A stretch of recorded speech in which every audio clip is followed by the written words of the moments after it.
Hello, it's Ryan again. I haven't made a video in a while. I've had a lot going on. I will begin this message for everyone out there to take your head out of the sand wherever it's stuck long enough to hear what I'm trying to say. Okay? Now, we have some serious problems in our society. Okay? And I want to begin by saying when leaders of churches with a huge following,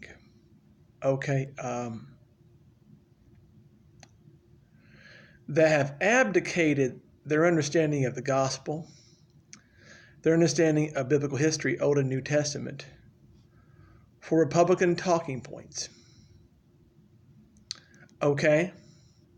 When you take the parable of the 99 and reduce it to a picture of capitalism, that's a problem. When you invite AIPAC, America-Israel Public Affairs Committee, to your church and convolute Christianity, support of Israel, with AIPAC's agenda, sprinkle in some republicanism, sprinkle in some conservatism, and several powerful politicians in the legislature attending that church, you come up with some serious mess. Okay? You really do. Okay? Now, if anybody knows what I'm talking about, okay, red flags need to go off. Okay?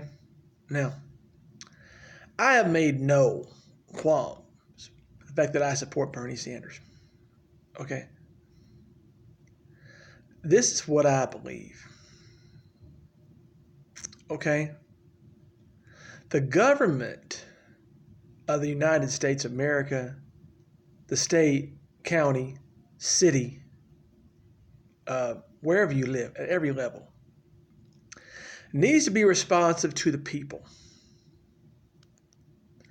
Be responsive to the humanity of every human being that resides there. Okay, regardless of the color of your skin,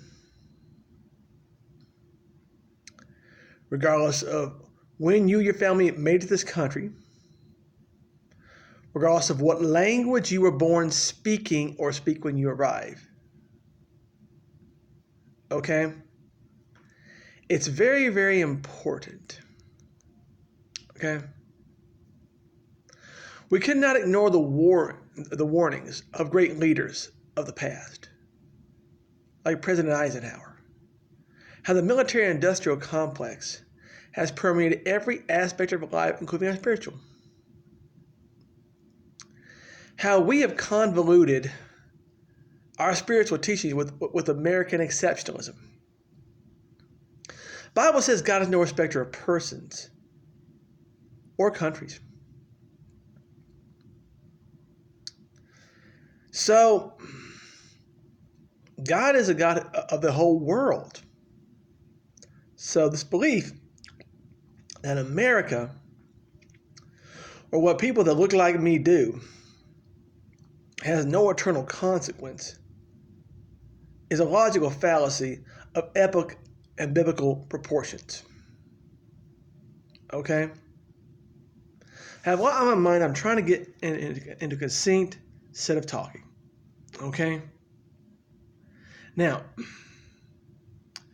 when we have the passage of laws, for example, that allow someone to obtain a gun in the state of Tennessee without a live fire class, and the newspaper goes through all the votes of everyone who voted for and against it. Okay? You take Robin Smith. I have not met this person, but she goes to Abba's house. It is quoted from the pulpit, Dr. Ronnie Phillips Jr., it's not our job to tell Robin Smith how to do her job. It's her job to take back territory. I don't know what that means. But I do know prayer of Jabez, 2 Chronicles 4:9-10. God increase my territory, keep me from harm and pain, keep me from harm, and that I may cause no pain. I'm paraphrasing. Check it out. 1 Chronicles chapter 4, 9 and 10. So yeah, and I don't even know what territory means. Okay? Maybe influence for the gospel. Maybe influence for doing what is right by people. Okay? Christian principles in government. Okay, fine. But you can't do that without accountability.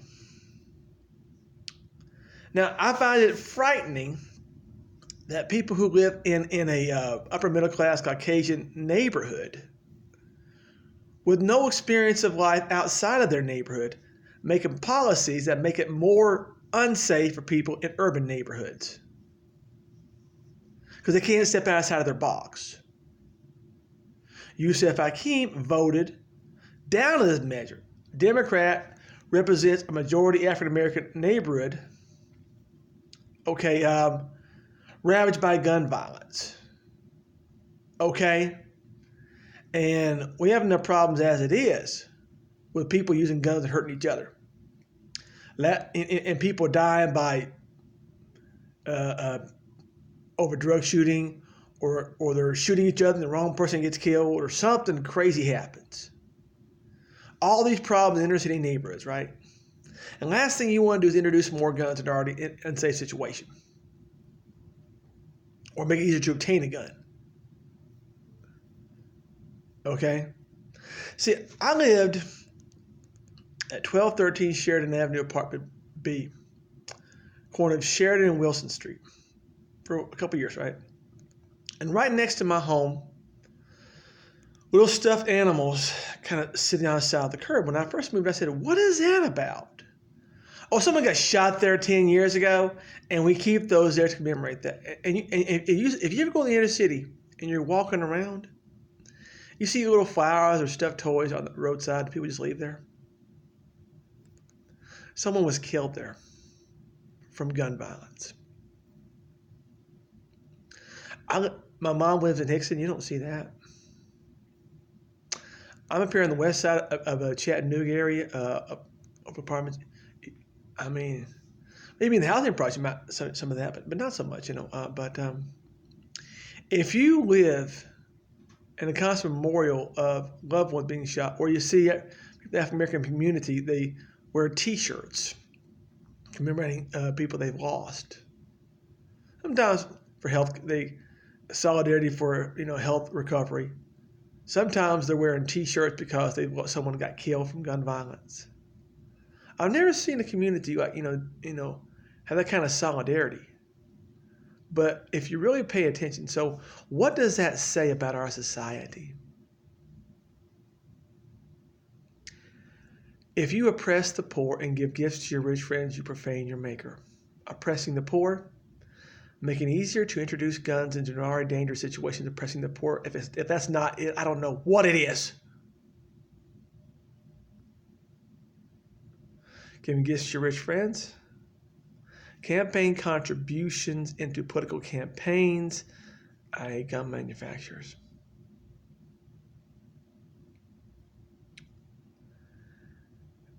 And you're not going to hear this if you go to Abba's house, because it's their job to take back territory. For whom? I'm running for mayor of the city of Chattanooga. I don't dislike pastors. I like Pastor Ronnie, and I like the family. But telling the truth, even if it challenges someone that's influential and is well loved like that, or any other beloved political figure. But decorum and being nice, people are dying. I remember running for county mayor, people talking about crowding up jails. It's not right now. For-profit incarceration and those entities donating to politicians, judges, sheriffs, and the prison industrial complex is the reason for jail overcrowding. the money behind it, and those they contribute to in political office. And you'll probably find out what church they go to. And the silence from their pastors in connecting the social ills that they rail against to the politicians that attend there, and masking this evil behind the word conservative, Republican, and Christian. Gloves have come off. The veil is torn. The truth is laid bare. I'm running for mayor. My name is George Ryan Love. And I will speak the truth in love. Not because it's my name, because it's the right thing to do. I want to be a voice for the voiceless. I understand the pain. I understand the causes. And damn it, we'll fight to make the solutions together. Thank you.